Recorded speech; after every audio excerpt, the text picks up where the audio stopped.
tayo ng sinigang.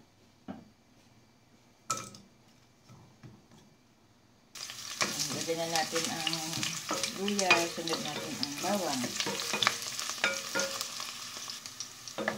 Lumabas na ang aroma ng bawang at luya. Sunod natin ang sibuyas.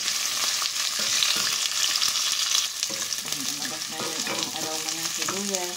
Ilagyan na natin ang ating isda.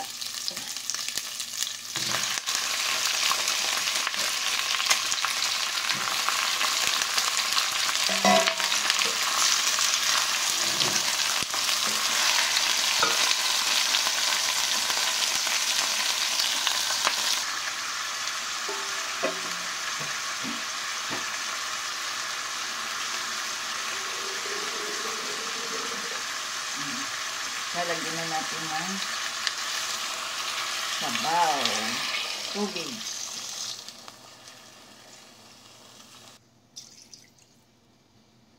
Lagyan ko na ng salt o asin na pampalasa, ang cubes. Tatakpan ko muna ito hanggang sa maluto.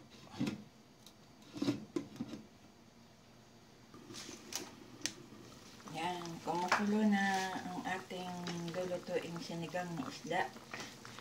Ilalagay na rin natin ang pampaasim.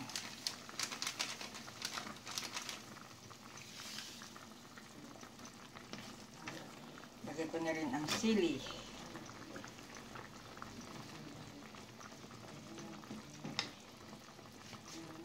Takpan na naman natin ulit.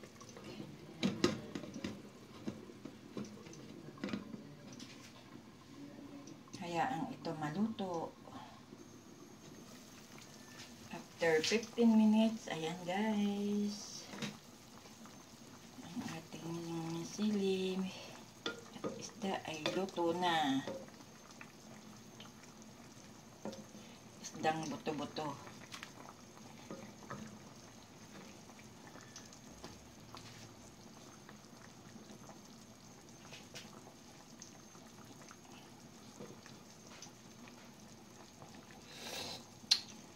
Sarap ng asim.